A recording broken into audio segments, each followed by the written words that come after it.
بسم الله الرحمن الرحيم ولي ما isku aragtay markii aad afka kala furaydo ama aad cuntada cunaydo in aad ku xanuunto daanka qaybtan ama qaybta kale waxaan maanta halkan ku wadaagayaa mid kamid ah xanuunada ku dhaca kala goysyada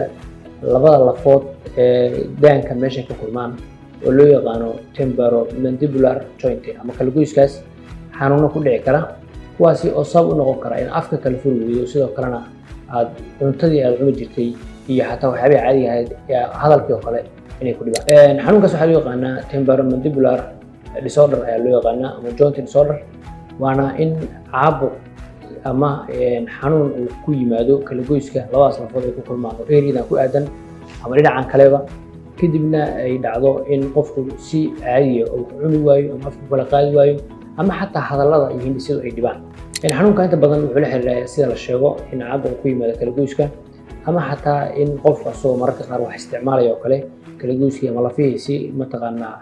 accidentally oo kas aan ahayn dhaawac u gaaro ama mataqaanaa lafi friction isku sameeyaan sidoo kale in neerfayaasha u dhow iyo murqaha sidoo kale saameynta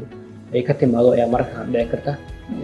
wuxuu qofku isku arki karaa sida hore usoo sheegnay in ay dhibto afka kala qaadkii iyo cunto cunistii iyo xataa hindhisidii hadalka caadiga ahayd sidoo kale qofku wuxuu isku arki karaa in xanuunka halkan ka bilaabma ilaa hoos u dego qoorta ilaa garbaha xataa uu gaari karo mararka qaar sidoo kale laga yaabo in xanuunka halkan ka taga kor aado ama qaybta kale waa isku mid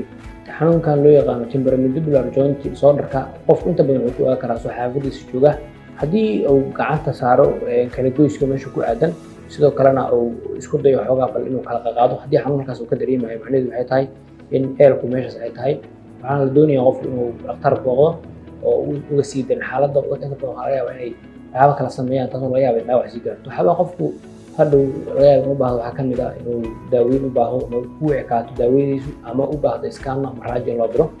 intaan kusoo kobina barnaamijkeena haddaad isku aragto calaamadaha noocaas insha allahu tacaala nagu soo booqo hostaal juba halkaas ayaan dad badan kula tacaalinay insha allahu tacaala adigana waxaan rajaynaynaa in wixii karaankeena ilaah idinkiisa aan kaa caawin